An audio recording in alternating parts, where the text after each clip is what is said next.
The alarm tore through the barracks before dawn, and I was already moving before my eyes were fully open. That is what 3 years of training does to a person.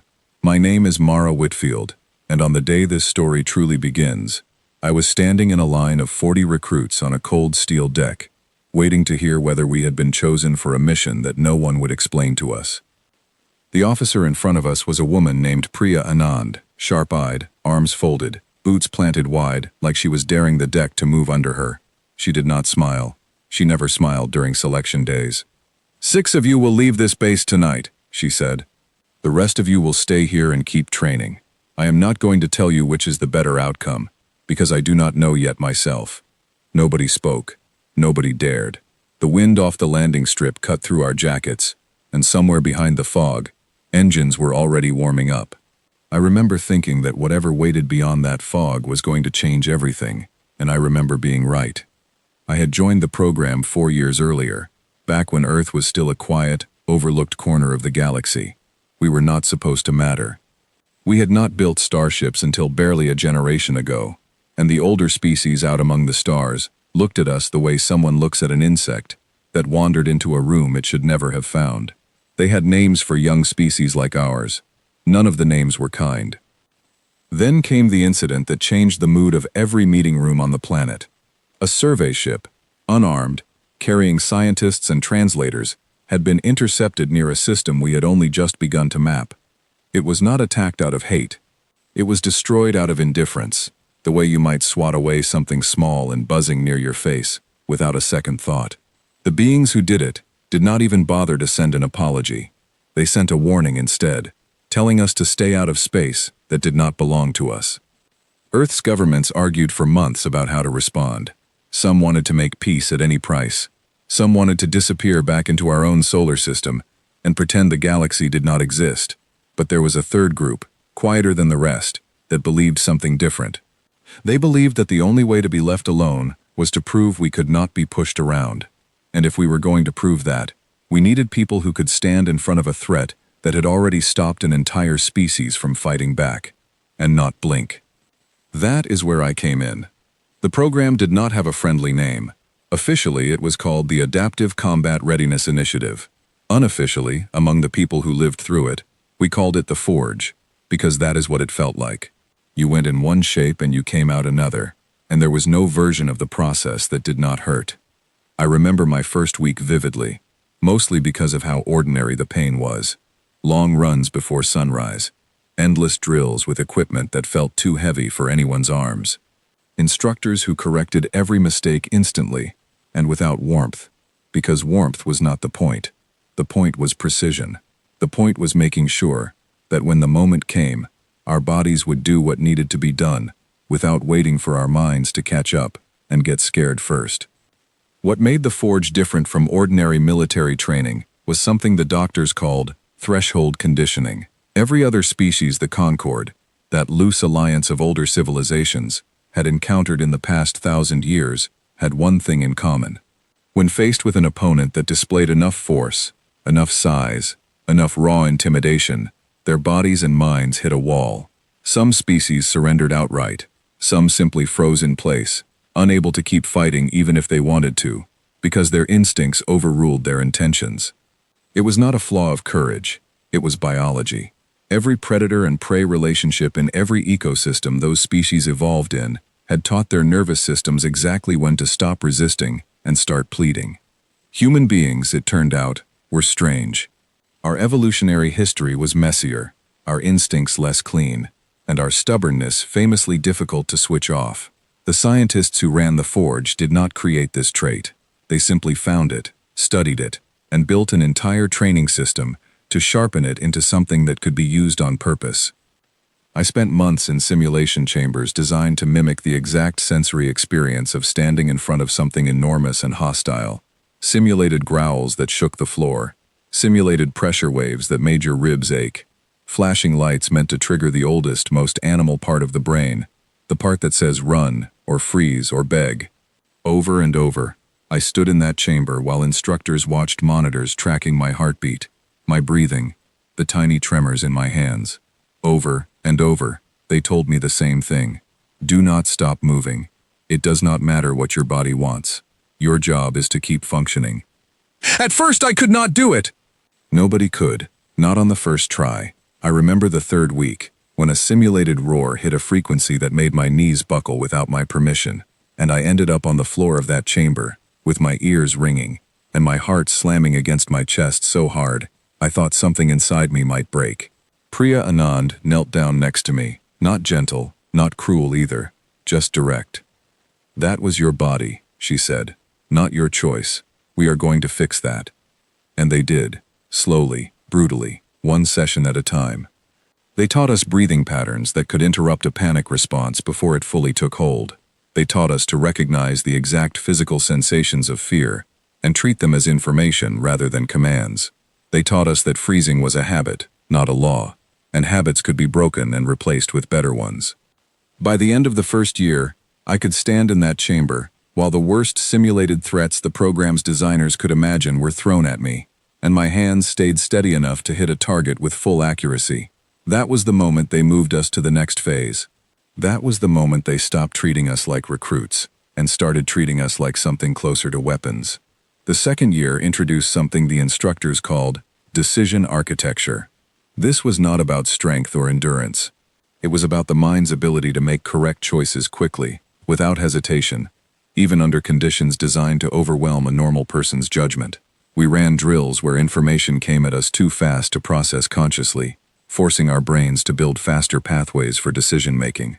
We trained in total darkness, in extreme heat, in extreme cold, sleep-deprived for days at a stretch, because the instructors wanted to know what was left of a person's judgment when every comfort was stripped away. I lost people during that year, not to anything violent, but to the simple, quiet reality that not every body and mind could handle what the program demanded. Some recruits developed conditions that made continuing dangerous, and they were pulled from training with what dignity the program could offer them. I remember a young man named Callum Ashworth, who had been one of the fastest runners in our group, sitting alone in the mess hall the night before he was sent home, staring at a tray of food he was not eating. I sat down across from him because nobody else would. "I do not feel like I failed," he said quietly. "I feel like I found the edge of what a person can survive, and I am glad someone found it, even if it had to be me." I never forgot that conversation. It reminded me that the price of the forge was not paid only by the ones who succeeded. By the middle of the second year, the program narrowed sharply. Out of the original intake of several hundred candidates from bases across the world, fewer than 60 of us remained. We trained together constantly now, learning each other's patterns so well that we could predict a teammate's next move before they made it. I grew close to a pilot named Owen Blackwood, quiet and precise, who had a habit of humming old songs under his breath during equipment checks. I grew close to a strategist named Nora Fairweather, whose mind worked like a chessboard, even when she was simply pouring coffee in the morning. We became something like a family, bound together by exhaustion and purpose in equal measure. It was Nora who first told me why the program existed at all, in plain terms, late one night when neither of us could sleep. "The Concord thinks fear is universal," she said. "They think every species eventually breaks the same way theirs did, a long time ago, when their ancestors learned that surrender kept them alive longer than resistance. They built an entire way of dealing with younger species around that assumption. Show enough force, and the young species falls in line. And we do not fall in line," I said. "Not the way they expect," she said. "That is the whole plan. We are not trying to be stronger than everything out there. We could never be stronger than everything out there. We are trying to be the one thing they have never seen before. A species that keeps functioning past the point where every other species stops." I sat with that thought for a long time after she said it. It explained everything about the pain of the forge, the endless drills, the thresholds pushed further and further each month. It was not cruelty for its own sake. It was preparation for a moment none of us had witnessed yet, but all of us somehow already believed was coming. The third year of training introduced weapons systems and starship integration, the part of the program that finally made it feel real, rather than theoretical. I was assigned to pilot training, learning to fly fast interceptor craft designed for close combat, boarding actions, and the kind of maneuvering no larger capital ship could manage. My hands, which had once trembled in a simulation chamber, now moved across control systems with a calm precision that surprised even me. The instructors told me I had a talent for reading a battle as it unfolded, for finding the half-second gap in an enemy's formation and turning it into an opportunity. I did not feel talented. I felt shaped, carved down to something more useful than what I had started as, and I was not always sure how I felt about that. There were nights when I lay awake wondering what kind of person I was becoming. The Forge did not simply teach skills. It rewired instincts, and instincts are close to the core of who a person is. I remember asking Priya Anand once, near the end of that third year, whether she thought we were still fully human after everything the program had done to us. She considered the question longer than I expected before answering. "You are more human than you think," she said. "The program did not remove your fear. It removed fear's power to control you.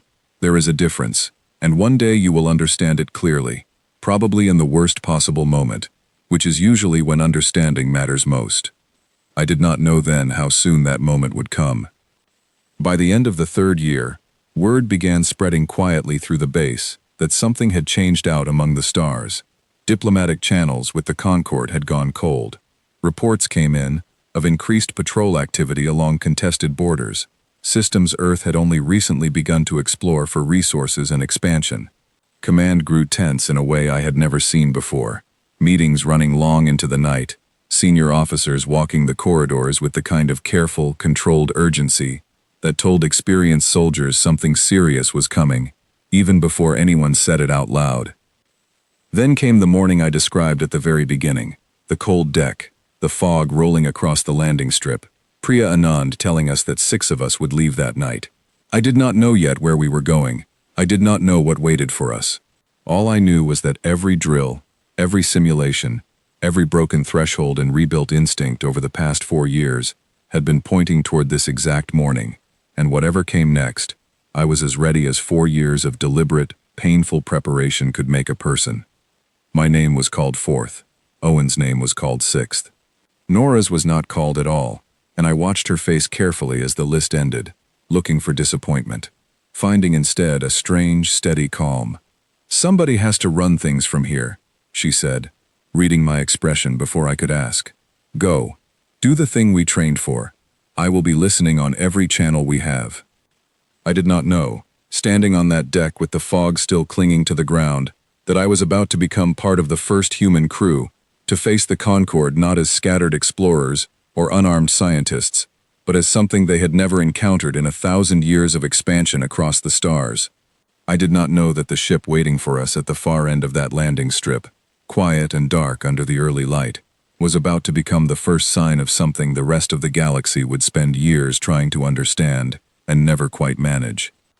All I knew, as I walked toward the transport with my gear over one shoulder and Owen falling into step beside me, humming some old tune under his breath the way he always did before something important, was that the training was finally over, and the real test was about to begin. The ship waiting for us at the end of the landing strip was called the Second Chance, and the name felt heavier the closer I got to it. It was not the biggest vessel in the fleet, but it was new, built in secret over the past 2 years using technology that had been rushed from laboratories straight into shipyards. Command did not want a slow, cautious response to what had happened to our survey crew. They wanted something that could move fast, hit hard, and prove a point before anyone in the Concord had time to adjust their assumptions about us. Owen walked the boarding ramp ahead of me, running one hand along the hull plating like he was greeting an old friend, rather than stepping into a machine designed for combat. I followed close behind, and the moment the ramp sealed shut behind us, the noise of the outside world disappeared, replaced by the low, steady hum of engines coming online. Inside, the corridors were narrow and efficient, built for speed of movement rather than comfort. Crew members moved past us with quick nods, no wasted words, everyone already locked into the rhythm that would carry us through whatever came next. I found my assigned quarters, small and plain, and set my gear down exactly the way I had been trained to. Everything within reach, nothing left to chance. It was there, sitting on the edge of a narrow bunk with the ship humming quietly around me, that I finally let myself think about what we actually knew regarding the enemy we were about to face. The Concord was not one single species. It was an alliance, old beyond easy counting, made up of a dozen different civilizations that had expanded across a wide stretch of the galaxy long before humanity had even discovered fire. Over that long span of time, they had developed a particular way of dealing with younger species who stumbled into contact with them. It was not always violent. Often it was simply dismissive, a series of warnings and restrictions meant to keep young species contained within a small, controlled portion of space, until the Concord decided whether that species was worth engaging with as an equal. The problem was that every young species before us had, eventually, accepted those terms. Some out of wisdom, recognizing that resistance against such an old and established power was pointless. Others out of fear, because the Concord's methods of demonstrating strength were specifically designed to trigger the deepest instincts of surrender in any thinking creature. Loud, overwhelming shows of force, precise psychological pressure calibrated over centuries of experience with dozens of different species. A presence so certain of its own dominance that resistance felt, to every species that had come before us, like something closer to madness than courage. Our survey ship had been destroyed not because the Concord considered us a threat, but because they did not consider us anything at all. We were an inconvenience, drifting into space they felt entitled to, and their response had been the same automatic dismissal they had shown to a dozen other young species over the centuries. What they did not expect, what nobody in the wider galaxy expected, was that Earth would respond not with pleading messages or quiet withdrawal, but with silence, followed by the sudden appearance of a trained, prepared, and unflinching crew, exactly where they least wanted to find one.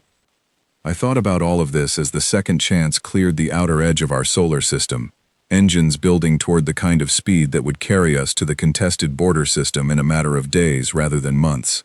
I thought about Priya Anand's words from years earlier, about fear being information rather than a command. I thought about Callum Ashworth, sent home, not because he lacked courage, but because his body simply could not carry what the rest of us had been shaped to carry. I thought about Nora, somewhere back on Earth, listening on every channel available to her, carrying her own kind of weight in a different way. Owen found me there a few hours later, standing in the narrow observation corridor near the front of the ship, watching the stars stretch into long, thin lines as we accelerated. "You are thinking too loud," he said, leaning against the frame of the corridor entrance. "I can practically hear it from here." "Just running numbers," I said, which was mostly true, trying to remember every detail from the briefings about Concord tactics. "You already know everything they gave us," Owen said. "There is nothing more to learn from a briefing document. Whatever is waiting out there, we are going to learn the rest of it in person." He was right, and we both knew it. But saying it out loud helped somehow, the way naming a fear sometimes takes away a portion of its weight. We stood together in that corridor for a long while, saying very little, simply present in each other's company, the way people are when they know that whatever comes next, they will face it side by side. The days that followed blurred together in the particular way that long journeys through open space tend to. Drills continued even during transit, because Captain Holloway, who commanded the second chance, believed firmly that idle hands led to idle minds, and idle minds led to hesitation. We ran combat simulations against projected Concord tactics, refining our responses again and again until they became closer to instinct than deliberate action.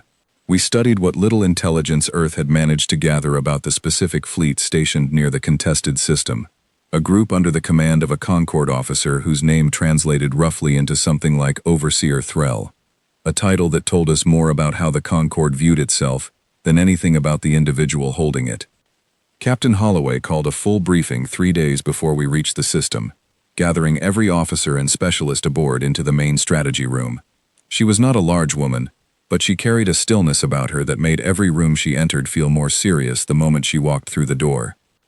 Overseer Threll commands a patrol fleet, responsible for enforcing Concord boundary claims along this stretch of space, she said, pulling up a display of the contested system. Our survey vessel was destroyed within territory. His fleet considers protected. He has, since then, issued 3 more warnings to Earth Command, each one more direct than the last, insisting we withdraw entirely from any further exploration in this region. And we are responding by flying directly into that same territory, someone said from near the back of the room. We are responding by making it clear that warnings issued to Earth will, from this point forward, be treated the same way any sovereign power treats warnings issued against its own territory, Captain Holloway said. Not with panic, not with retreat, with a presence. She looked around the room slowly, meeting the eyes of each officer in turn, and when her gaze reached me, I felt something steady settle in my chest, a kind of calm I recognized from countless hours in that old simulation chamber, the calm of a body and mind that had finally learned not to be ruled by fear. I am not going to pretend this is without risk, Captain Holloway continued.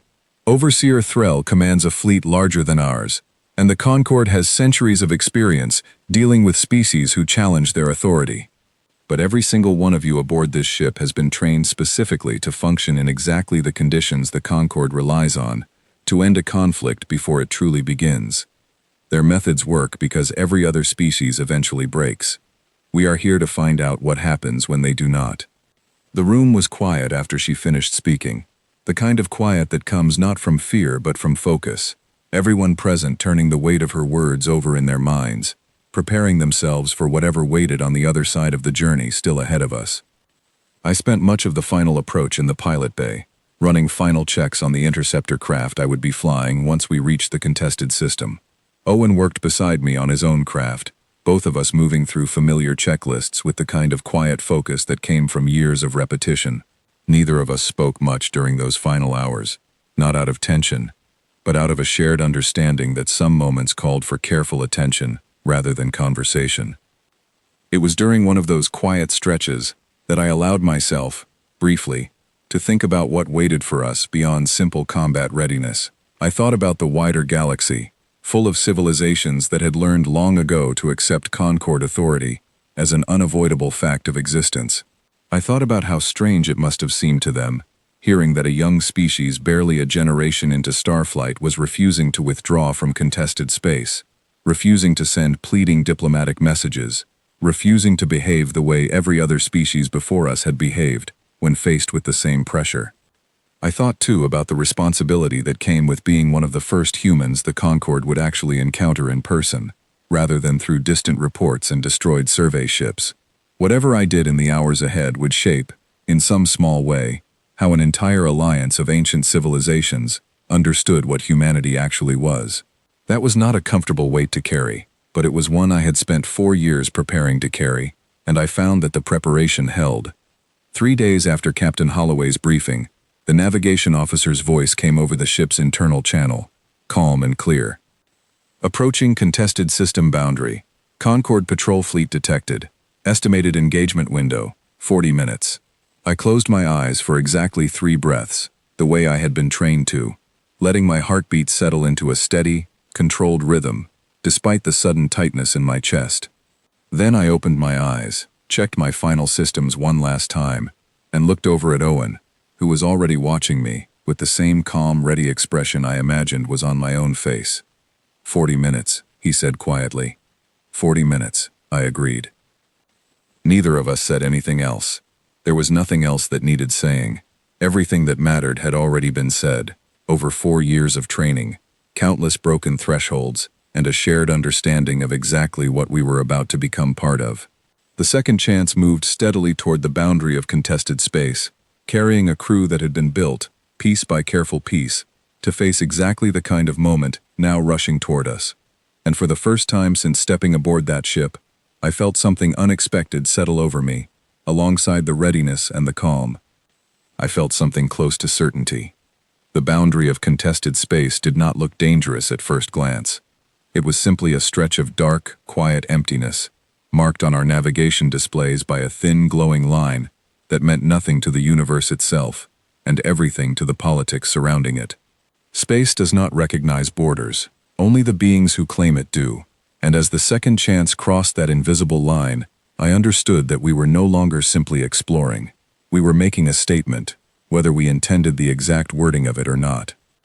I want to explain, before I describe what happened next, exactly why that survey ship mattered so much, because the destruction of a handful of scientists and translators was the single event that had shaped every hour of my training and every decision that had brought us to this point. The vessel had been called the Wandering Light, A small, unarmed research craft carrying 11 crew members whose entire purpose was cataloging star systems and searching for resources Earth could eventually use as our colonies expanded outward. They carried no weapons beyond basic emergency systems. They carried translators trained specifically to open peaceful communication with any species they encountered. They were, by every reasonable measure, harmless. When Overseer Threll's patrol detected the wandering light drifting through what the Concord considered protected territory, there was no attempt at communication first. No warning shot. No formal request to withdraw. There was simply a single, decisive strike, delivered with the same casual efficiency a person might use to clear an insect from a window before it became a nuisance. 11 people died in an instant, and the only message the Concord bothered to send afterward was a brief, cold notice informing Earth that our vessel had violated protected space, and that further violations would be treated the same way. I remember exactly where I was when the news reached the training base, 4 years into a program that had, up until that point, still felt somewhat theoretical, a preparation for a threat that existed mostly in briefing documents and simulation chambers. I remember the silence that fell over the mess hall when the announcement came through, followed by a low murmur of disbelief, and then, slowly, a different kind of quiet, the kind that comes when a group of people who have spent years preparing for exactly this moment realize that the moment has finally, truly arrived. Priya Anand gathered us together that same evening, standing in front of a room full of exhausted, shaken recruits, and she did not offer comfort, because comfort was not what the situation called for. "This is why you have spent 4 years breaking and rebuilding yourselves," she said. "Not because we wanted to see you suffer, but because the galaxy out there operates according to rules written by beings who assumed every young species would eventually accept those rules the same way every young species before us did. The wandering light was destroyed because 11 good people trusted that reasonable behavior would be met with reasonable behavior. It was not. It will not be. Not with the Concord. Not until they understand that we function differently than everything they have encountered before." I carried those words with me through every remaining month of training, and I carried them with me now, standing in the pilot bay of the Second Chance, as the ship crossed into contested space, moving steadily toward the patrol fleet, under Overseer Threll's command. The first sign of the Concord fleet came not as a visual sighting, but as a wave of communication signals flooding every channel aboard our ship simultaneously. A technique I later learned was a standard Concord tactic, designed to overwhelm the sensory and communication systems of any vessel entering their territory. Warning tones, automated translations demanding immediate withdrawal, a layered, deliberate barrage meant to unsettle a crew before actual visual contact was even made. Captain Holloway's voice cut through the noise over our internal channel, steady and unbothered. "Filter non-essential channels. Maintain course. We are not here to respond to noise." I felt something settle in my chest at her words, a familiar calm born from years of training, designed specifically to withstand exactly this kind of pressure. Around me, in the pilot bay, I could see the same calm reflected in Owen's posture, in the steady hands of the other pilots preparing their craft, in the quiet, focused movements of everyone aboard the ship. The Concord's opening tactic, designed over centuries to unsettle young species before real contact was made, was landing on a crew that had spent years training specifically to resist exactly this kind of pressure. Then the visual feeds came online, and I saw the Concord fleet for the first time. I will not pretend it was not an impressive sight. Overseer Threll's ships were massive, built along smooth, curved lines that suggested centuries of refined engineering, each vessel large enough to have swallowed the Second Chance several times over without difficulty. There were 9 ships in total, arranged in a formation that our strategists later confirmed was specifically designed to project maximum intimidation, a visual display meant to communicate overwhelming strength before a single shot was fired. I understood, in that moment, exactly why the tactic had worked on every species the Concord had previously encountered. There was something ancient and instinctive about facing something so much larger than yourself, something that reached down into the oldest parts of the brain and whispered that resistance was pointless, that survival meant retreat, that continuing forward in the face of such overwhelming size was not courage but foolishness. I felt the whisper too. I want to be honest about that. 4 years of training had not erased the instinct entirely. It had simply given me the tools to recognize it for what it was, a biological signal rather than a command, information rather than instruction. I breathed through it the way I had been trained to, steady and controlled, and I watched as the same process played out across every readout, monitoring the crew around me. Heart rates elevated, then stabilized. Breathing patterns shifted, then settled. The instinct arrived, and then, one by one, it was set aside in favor of the mission at hand. Overseer Threll's flagship broadcast a formal communication moments later, translated automatically into clear, calm language that somehow made the message feel even more unsettling than if it had been delivered with obvious hostility. Human vessel, you have entered protected Concord territory despite explicit warnings. Withdraw immediately or face consequences consistent with previous engagements in this sector. The reference to previous engagements was not subtle. It was a direct reminder of the wandering light, delivered with the same casual confidence a much larger, much older power might use when reminding a smaller neighbor of a lesson already taught. I felt anger rise alongside the old instinctive fear, and for a moment, the two feelings tangled together in my chest before training took over and separated them into something useful, something controlled. Captain Holloway's response came over the open channel a few moments later, her voice calm, clear, and utterly without hesitation. This is the second chance, representing Earth Command. We acknowledge your warning. We do not acknowledge your authority over this territory, which remains contested under any reasonable interpretation of established boundary agreements. We are prepared to discuss those boundaries through proper diplomatic channels. We are not prepared to withdraw under threat. There was a pause after her words, long enough that I found myself holding my breath despite years of training that should have made such a reaction automatic to control. I imagined, somewhere aboard that massive flagship, Overseer Threll processing a response he had likely never received before. Not in this exact form, not from a species so young and supposedly insignificant. When his response finally came, the translated voice carried, for the first time, something that was not quite the calm confidence of the earlier message. It was subtle, something our analysts would spend hours afterward trying to properly categorize, but I heard it clearly, even in that first moment.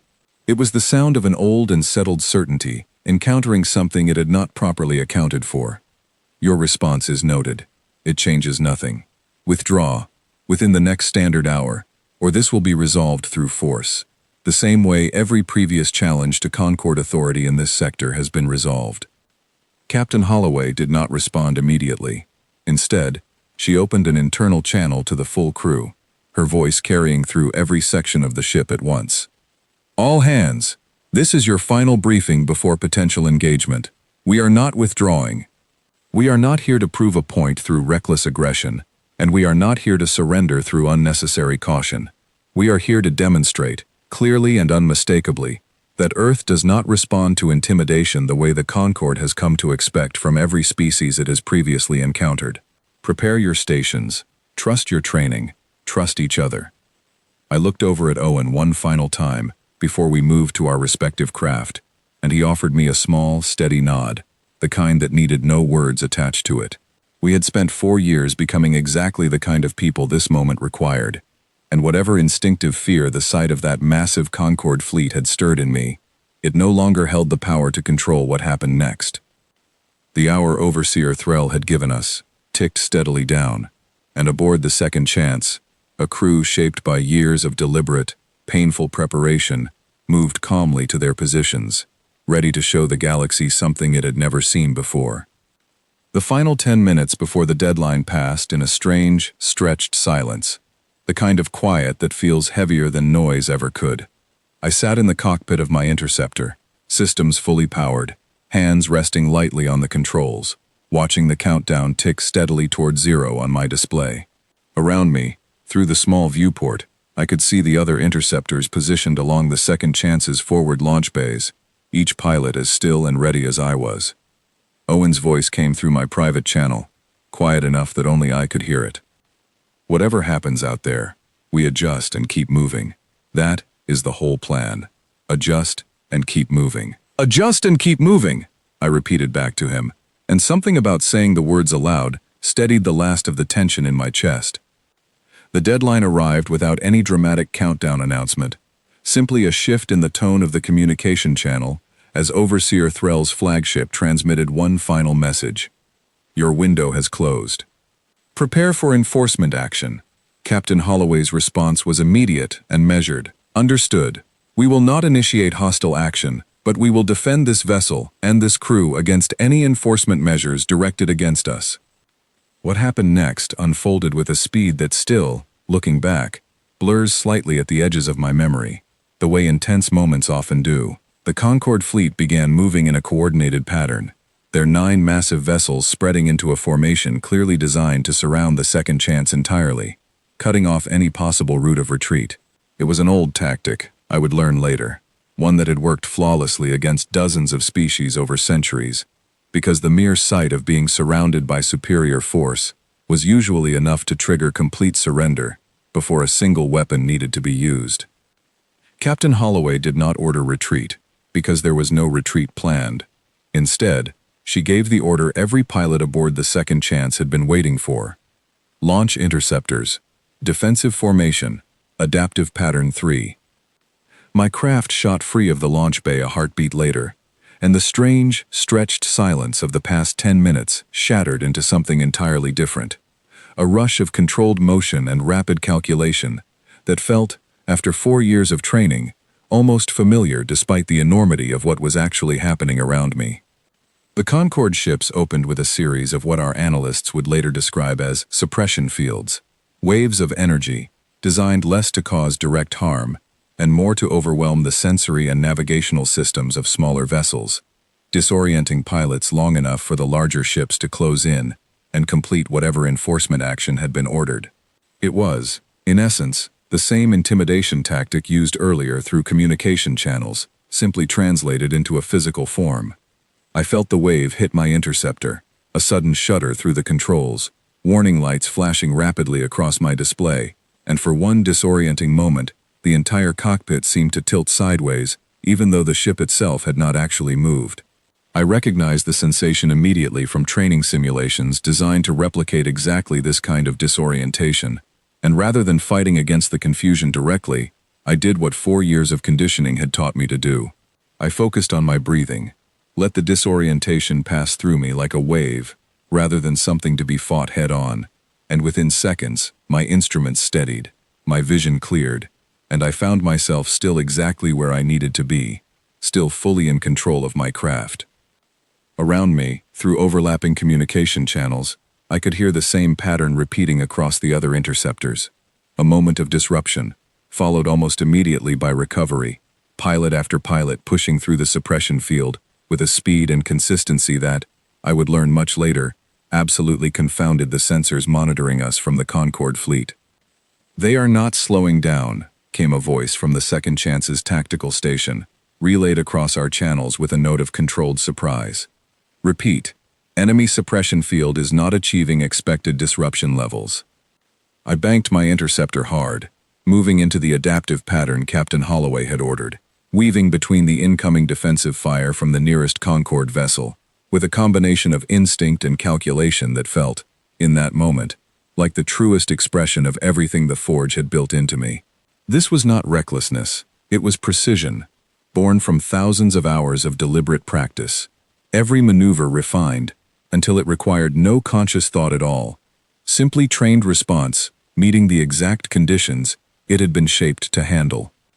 Owen's craft moved in tight formation alongside mine, both of us executing a coordinated maneuver we had practiced dozens of times in simulation, splitting the attention of one of the smaller Concorde escort vessels long enough for our tactical teams to identify a weakness in its shielding pattern. It was not about overwhelming force. We did not have the raw power for that. It was about precision, patience, and the simple, stubborn refusal to be disrupted the way every species before us apparently had been. I want to pause here and explain something important about what was actually happening during those first minutes of engagement, because understanding it changes how the rest of this story should be read. The Concorde's tactics were not built around raw destructive power in the way many might assume. They were built around psychological and sensory disruption, calibrated over centuries to end conflicts quickly, by overwhelming an opposing crew's ability to think and function clearly. Species after species, faced with such disruption, had reached a point where continued resistance became physically or mentally impossible, and surrender followed naturally, almost mercifully, because their bodies and minds simply could not sustain functioning past that threshold. We did not have that threshold, or rather, the Forge had spent 4 years pushing that threshold so far back that the Concorde's centuries-old tactics simply did not produce the results they were designed to produce. Our pilots kept flying. Our tactical officers kept calculating. Our crew kept functioning, steadily, calmly, exactly the way we had been trained to. And somewhere aboard that massive flagship, I imagined Overseer Threll watching sensor readings that made no sense, according to any previous encounter his species had ever recorded. The engagement lasted just under 20 minutes, though it felt both shorter and longer than that in the moment, time bending strangely under the weight of sustained focus. We did not win through overwhelming force. We won, if that is even the right word for what happened, through sustained, unyielding presence. Every attempt to disrupt our formation was met with steady recovery. Every attempt to intimidate our crew into surrender was met with continued, calm resistance. Every tactic that had worked flawlessly against a dozen previous species simply failed to produce the expected result against a crew that had been specifically, deliberately shaped to resist exactly this kind of pressure. Near the end of those 20 minutes, something shifted in the pattern of the Concorde fleet's movements, a hesitation our tactical officers picked up on immediately. Overseer Threll's ships, faced with an opponent that refused to break according to centuries of established precedent, began adjusting their formation into something less coordinated, less certain. It was subtle, but it was there, and I felt it as clearly as I had felt the earlier disorientation from the suppression field, a shift from confident dominance to something closer to confusion. Captain Holloway's voice came through the main channel, calm as ever, carrying an authority that felt earned rather than simply assumed. Overseer Threll, your enforcement action has failed to achieve its objective. We remain here, prepared to continue defending this position indefinitely. We again request proper diplomatic engagement regarding these contested boundaries. The response, when it finally came, carried none of the earlier cold confidence. Instead, there was a long pause, longer than any pause before it, followed by a message that felt, even through automated translation, distinctly different in tone. Your persistence is noted. We will withdraw enforcement action pending further evaluation of this encounter. I sat in the cockpit of my interceptor, breathing steadily, watching the Concorde fleet begin a slow, careful retreat from the immediate area, and I felt something settle in my chest that was not quite triumph, not quite relief, but something close to both. We had not destroyed an ancient and powerful fleet. We had not proven ourselves stronger than centuries of established Concorde dominance. We had simply refused to break the way they expected, and in doing so, we had shown them something they had never truly encountered before, across their long-settled history of expansion among the stars. Owen's voice came through my private channel again, quieter now, carrying the same steady calm from before. We adjusted. We kept moving. We did, I said, and for the first time since stepping aboard the Second Chance, I allowed myself a small, tired smile inside the privacy of my cockpit, watching the last of the Concorde fleet fade into the distance, retreating from a young species they had clearly, finally, begun to understand they had underestimated. The retreat of Overseer Threll's fleet did not mark the end of the conflict, only the beginning of a much stranger phase of it. 3 days after that first engagement, Captain Holloway received a message relayed through Earth Command that changed the entire shape of our mission. A separate Concorde vessel, smaller than the main patrol fleet and operating under a different command structure entirely, had suffered a critical systems failure while monitoring the same contested region.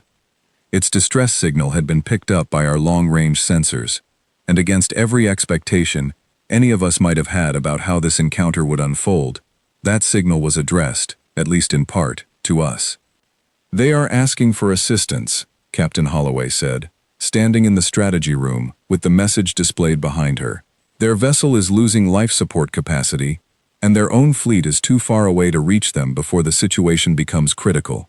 The room was quiet for a long moment. I understood, along with everyone else present, exactly how strange this request was. Days earlier, this same alliance had destroyed an unarmed survey ship without hesitation and issued cold warnings, threatening similar treatment for any further violation of their claimed territory. Now, faced with a genuine emergency, they were reaching out to the one crew who had just demonstrated, unmistakably, that intimidation would not work against us. "Why us?" someone asked from near the back of the room. "Because we are the closest vessel capable of responding in time," Captain Holloway said. "And because, I suspect, whoever sent this message is beginning to understand that a species which does not break under pressure might also be a species capable of extending help when help is genuinely needed, rather than simply being an enemy to be eliminated." I was chosen to lead the boarding team, along with Owen and 3 other specialists trained specifically for close-quarters operations aboard unfamiliar vessels. The assignment carried an unusual weight, heavier in some ways than the earlier engagement had been. Combat, for all its danger, was at least a situation our training had directly prepared us to handle. This was something different, an opportunity to demonstrate not just resilience but character, in front of beings who had spent centuries assuming young species possessed neither. We approached the failing Concorde vessel carefully, our own ship's systems scanning continuously for any sign of hostile intent hidden behind the distress call. Captain Holloway remained cautious even as we moved to assist, a reasonable caution given everything that had happened days earlier. But the readings that came back showed exactly what the distress signal had claimed: a vessel genuinely struggling with failing systems, its crew genuinely at risk. Boarding a damaged alien vessel is an experience I find difficult to fully describe, even now. The corridors were built along proportions clearly designed for beings somewhat larger than humans, ceilings higher than necessary for our height, doorways wide enough to accommodate frames broader than our own. The lighting carried a pale blue quality unfamiliar to human eyes, and the air, once our suits confirmed it breathable, carried a faint metallic scent that took a moment to adjust to.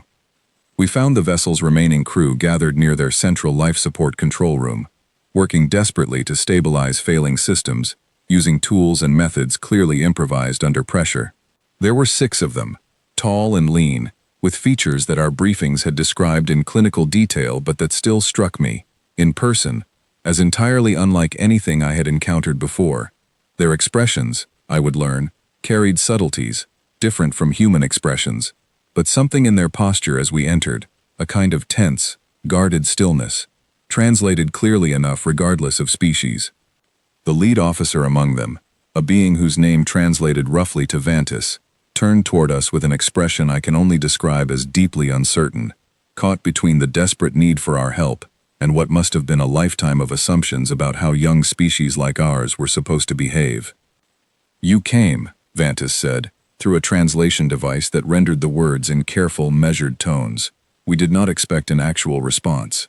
We received your distress signal and confirmed the emergency," Owen said, already moving toward the failing systems alongside our own technical specialist.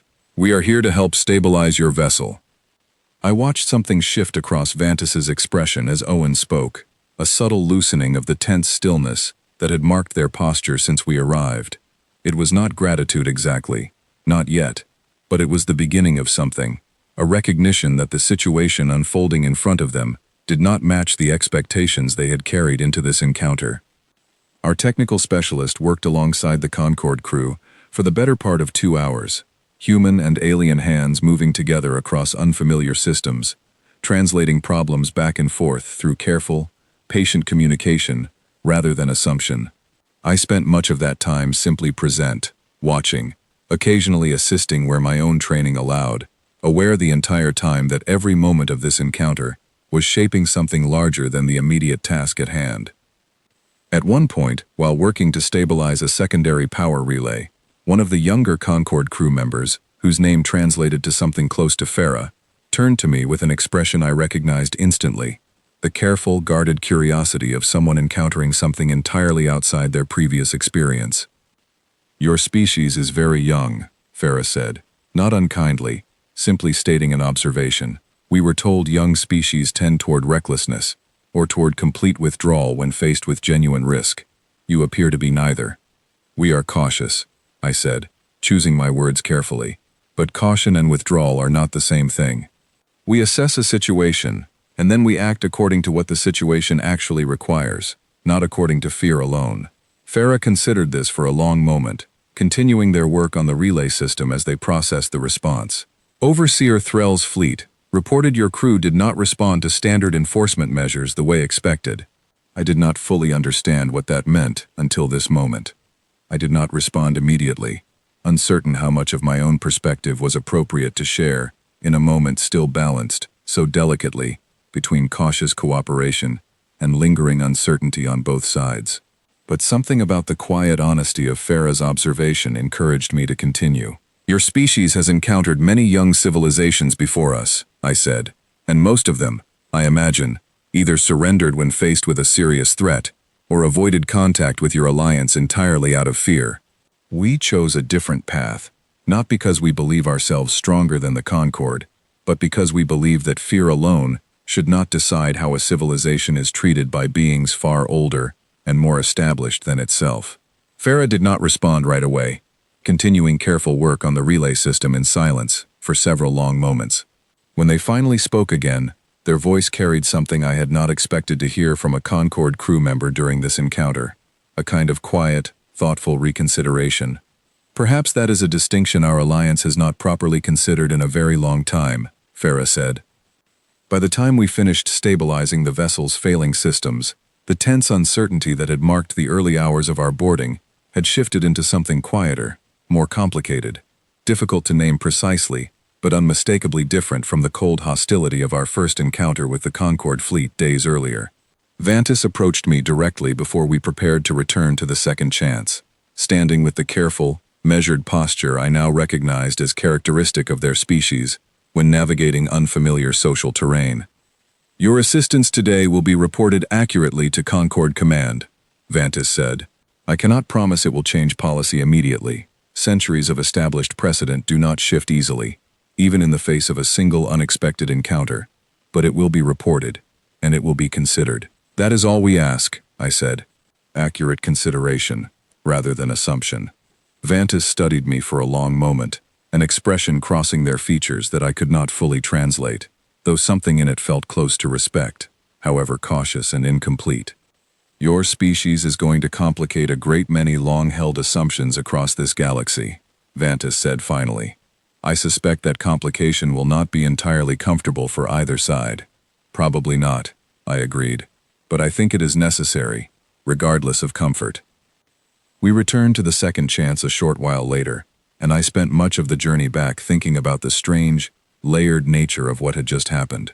We had entered contested space prepared for confrontation, and confrontation had come, brief and sharp, and resolved through steady, unbroken resilience rather than overwhelming force. But this second encounter had asked something different of us entirely, not the ability to withstand pressure, but the willingness to extend genuine assistance to beings who, only days earlier, had shown us nothing but cold dismissal. I understood, sitting quietly in the transport shuttle as it carried us back toward our own ship, that both encounters mattered equally to whatever came next. The Concord needed to learn that we would not break under pressure. But they also needed to learn that our resilience did not make us cruel, that strength and compassion were not opposites, but two sides of the same deliberate choice, a choice every member of our crew had made long before this mission ever began, back in years of difficult training that had shaped us not simply into soldiers, but into something more complicated and, I hoped, more worthy of the galaxy's careful attention. Word of the boundary encounter and the rescue that followed reached Earth faster than any of us expected, and within days, Command ordered the second chance to remain stationed in the contested system as a permanent presence, a quiet but unmistakable statement that we did not intend to withdraw from space.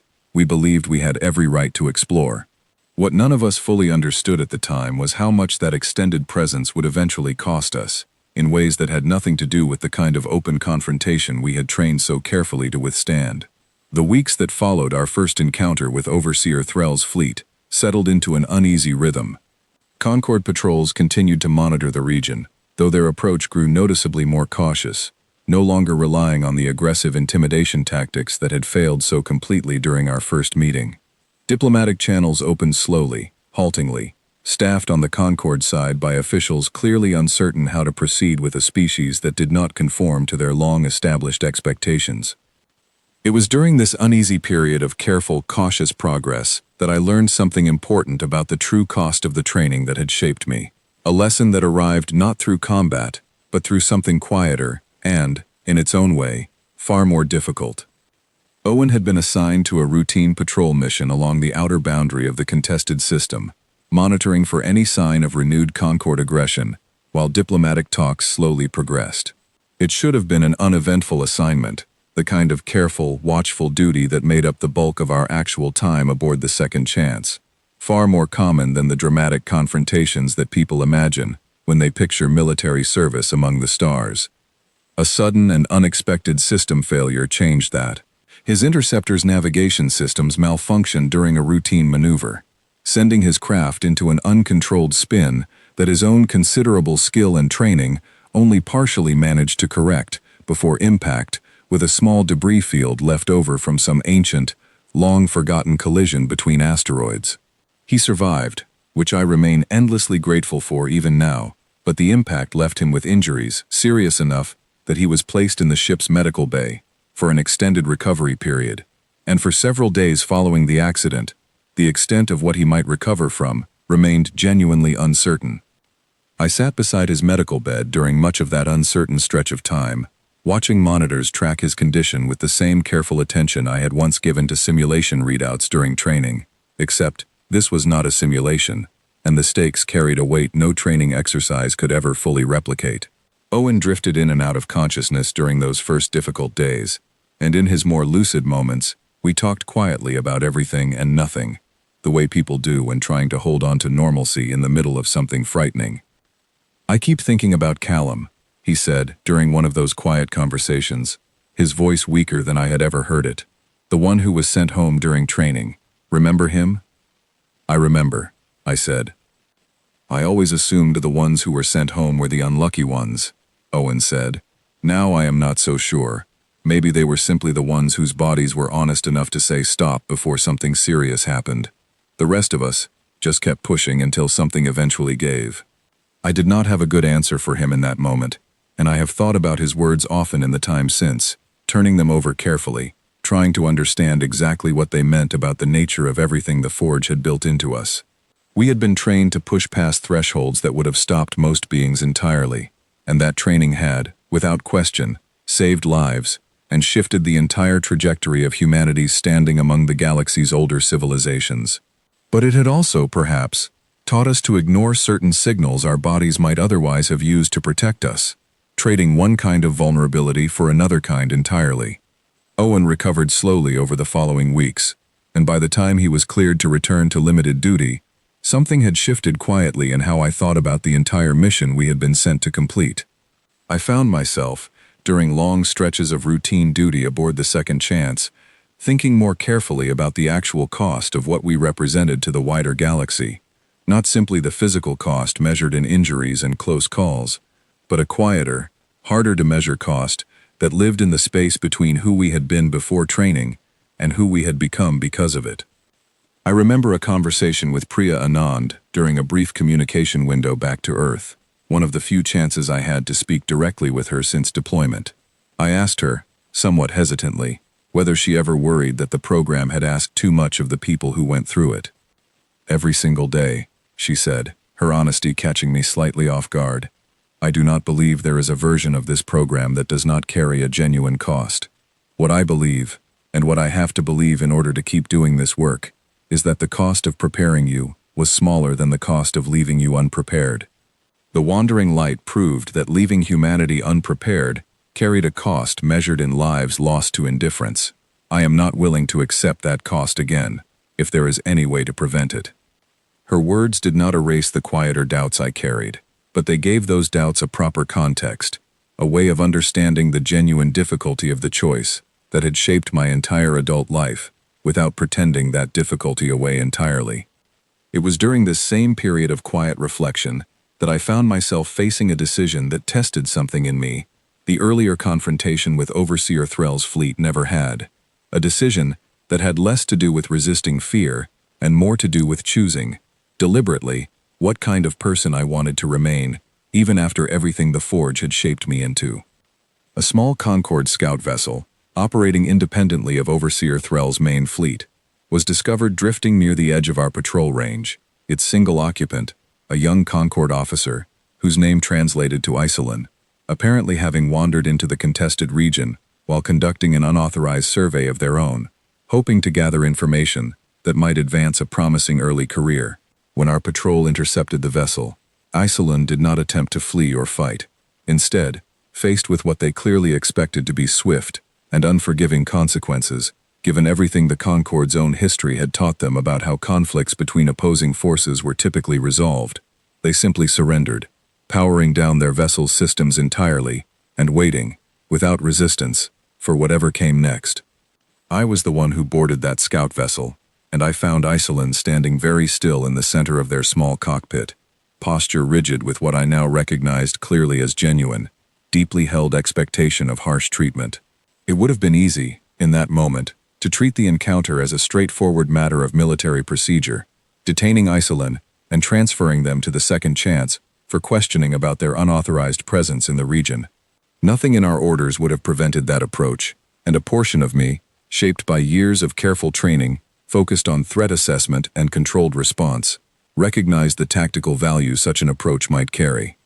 But I found myself, instead, choosing a different path, one that had less to do with tactical advantage and more to do with the quieter conversation I had shared with Priya Anand years earlier, about what remained human in a person, even after the forge had finished its careful, deliberate work. "You are not in danger here," I said, speaking slowly and clearly, so the translation device between us could render the words accurately. "We do not treat surrender the way your training has apparently led you to expect." Isolin studied me for a long moment, uncertainty and cautious relief crossing their features in a sequence I found myself able to read with surprising clarity, despite our different origins. "I was told your species does not break under pressure," Isolin said finally. "I did not expect that to also mean you would extend mercy where it was not strictly required." "Strength and mercy are not opposites," I said, echoing words I had spoken weeks earlier, to Farah, aboard that failing Concorde vessel. Words that felt, each time I repeated them, more like a genuine belief, and less like a careful diplomatic strategy. We choose to remain who we are, even in moments where choosing otherwise might seem easier. We released Isolin's vessel back toward Concorde territory a short while later, having gathered what limited information our procedures required, while treating the young officer with a steady, careful respect that seemed, based on their reaction, entirely outside their previous expectations of how such an encounter was supposed to unfold. I do not know, even now, exactly what became of Isolin afterward, whether that small moment of unexpected mercy ever traveled back through Concorde channels in any meaningful way, but I know it mattered to me, deeply, as proof that everything the Forge had built into my instincts and reflexes had not managed to erase the quieter, more deliberate choices that still, in the end, belonged entirely to me. Owen returned to full duty not long after that encounter, and the two of us spent a long, quiet evening together in the ship's observation corridor, watching the distant stars the way we had during our very first days aboard the Second Chance. Neither of us spoke for a long while, simply present in each other's company, carrying together the particular kind of weight that comes from having survived something difficult and uncertain, and having chosen, even in the hardest moments, to remain fundamentally decent people, despite everything training had shaped us to become. "Do you ever wonder what we would have been like without the Forge?" Owen asked eventually, his voice quiet in the dim light of the corridor. "Sometimes," I admitted, "but I think about it less than I think about what the galaxy would look like if nobody had built it at all. I think about the wandering light, and I think about Isolin standing in that cockpit expecting harm, and receiving something different instead. I think the cost was real, Owen. I am not going to pretend it was not. But I think, in the end, it was a cost worth carrying, as long as we remain careful about what kind of people we choose to be on the other side of it."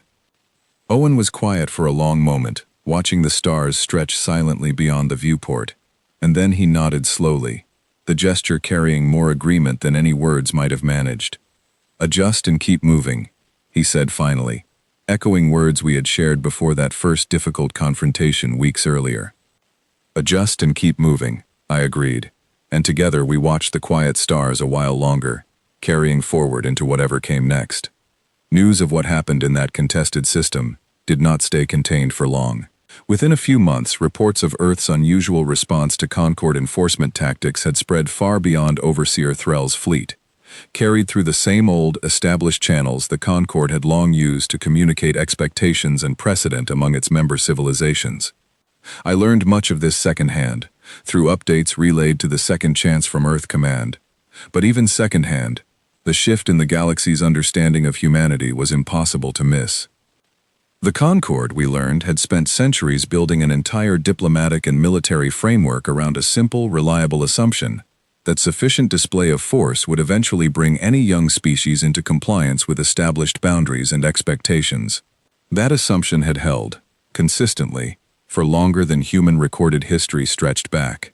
Species after species had encountered the Concord's methods, and, in time, had accepted the terms offered to them, some through genuine wisdom, others through simple, understandable fear. Our refusal to follow that same pattern did not immediately overturn centuries of established precedent, and I want to be honest about that, because I think stories like this one are sometimes told in ways that suggest a single confrontation changes everything overnight. That is not how it happened. What actually happened was slower, quieter, and in some ways more interesting than a simple, dramatic victory. Diplomatic talks that had opened cautiously in the weeks following our first encounter continued to progress, haltingly at times, but steadily. Overseer Threll himself, I learned much later, had submitted a formal report to Concord Command, detailing the encounter in careful, measured language that avoided both exaggeration and dismissal, describing simply and accurately what his fleet had observed, a young species that did not respond to intimidation the way every previous encounter had led them to expect. That report, along with similar accounts from Vantis regarding the rescue of their failing vessel, and from whatever channels eventually carried Isolin's account of an unexpected mercy extended during a routine detention, began to circulate slowly through Concord leadership, prompting exactly the kind of careful reconsideration Vantis had predicted during our earlier encounter. Centuries of precedent do not shift easily, and I do not believe, even now, that the Concord has fully abandoned the assumptions that shaped their interactions with younger species for so long. But something had changed, undeniably, in how they approached Earth specifically, a new caution, layered carefully alongside their old confidence. I want to share something Nora told me, months later, during a private communication back to Earth after I had rotated off active deployment aboard the Second Chance for a period of rest and reassignment. She had been tracking galactic communication patterns closely during my time away, piecing together, through careful analysis, exactly how humanity's reputation had shifted among the wider network of civilizations connected to the Concord. "They call us the Unbroken now," she told me, a quiet note of something between pride and unease in her voice. It started as a kind of warning among the smaller species allied with the Concord, a caution against underestimating Earth the way Overseer Threll's fleet initially did. But it has grown into something more complicated than a simple warning. Some species view us with genuine curiosity now, wondering what a civilization capable of resisting Concord intimidation might mean for their own long-term prospects. Others view us with real unease, uncertain what to make of a young species that does not behave according to any pattern they have previously observed. I sat with that information for a long while after our conversation ended, turning it over carefully in my mind. The title Nora described, The Unbroken, carried a weight I found difficult to feel entirely comfortable with, not because I doubted its accuracy, but because I understood, perhaps better than most, exactly what that resilience had actually cost the people who carried it. I thought of Callum Ashworth, sent home years earlier, when his body simply could not sustain what the rest of us had been shaped to sustain.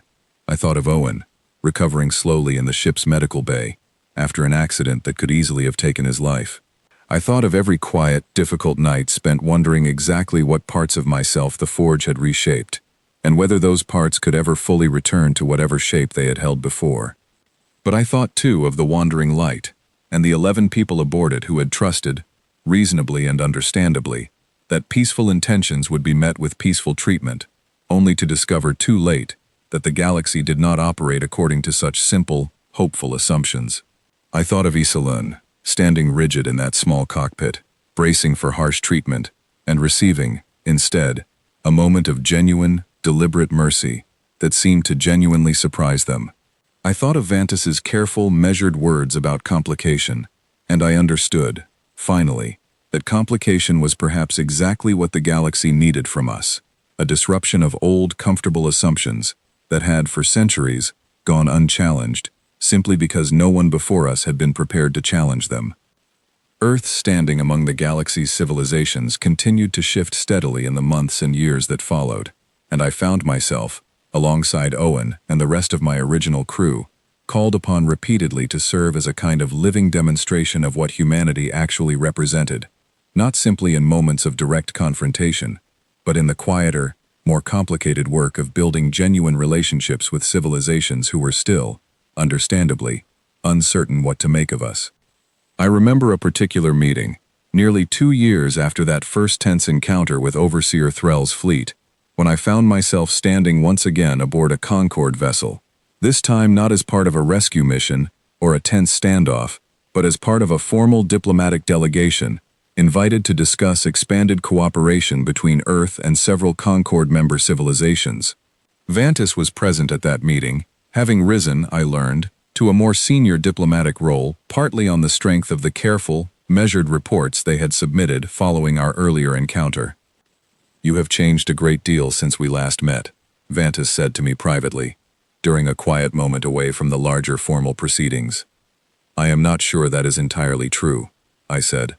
"I think I have simply had more opportunities to demonstrate who I already was, back when we first met aboard your failing vessel." Vantis considered this for a long moment, the same careful, thoughtful expression I remembered from our earlier encounter crossing their features. "Perhaps that is the more accurate way to describe it," they said finally. "Our alliance assumed, for centuries, that young species were defined primarily by fear and eventual submission. Your species has taught us that resilience and compassion can exist together, deliberately chosen rather than simply given, and I believe that lesson will outlast any single encounter or agreement we manage to negotiate." I carried those words with me long after that meeting concluded, turning them over during quiet moments aboard whichever ship I happened to be serving on at the time, understanding, more clearly with each passing year, exactly what the Forge had actually built into me and the rest of my original crew. It had not simply built soldiers capable of withstanding overwhelming pressure without breaking. It had built people capable of choosing, deliberately and repeatedly, exactly what kind of civilization humanity wanted to become among the wider galaxy, using resilience not as an end in itself, but as a foundation sturdy enough to support something far more important: the freedom to extend genuine compassion from a position of earned, unshakable strength. I think often of that cold, foggy morning back on Earth, standing in a line of 40 recruits waiting to learn our fates, having no real understanding yet of exactly what waited for us among the stars. I think of Priya Anand's steady, unflinching guidance through years of difficult, necessary preparation. I think of Owen humming quietly under his breath before every important moment, a small, human habit that no amount of rigorous training ever managed to erase. I think of Nora, listening carefully on every channel available to her, carrying her own vital weight in the effort, even from a distance. And I think, most of all, of the simple, complicated truth that has come to define humanity's place among the galaxy's older, more established civilizations. We were never the strongest. We were never the most advanced. What we were, in the end, was something the Concorde and every other civilization connected to them had genuinely never encountered before across their long, settled history. A species that could be pushed to the very edge of what any thinking creature might reasonably be expected to endure, and simply, stubbornly, quietly refused to break. The aliens never stood a chance against that, not because we were more powerful than them, but because we were something entirely outside every careful calculation their centuries of experience had taught them to rely on. And I believe, looking back now across everything that followed, that this simple, hard-won truth will continue shaping humanity's place among the stars for a very long time to come.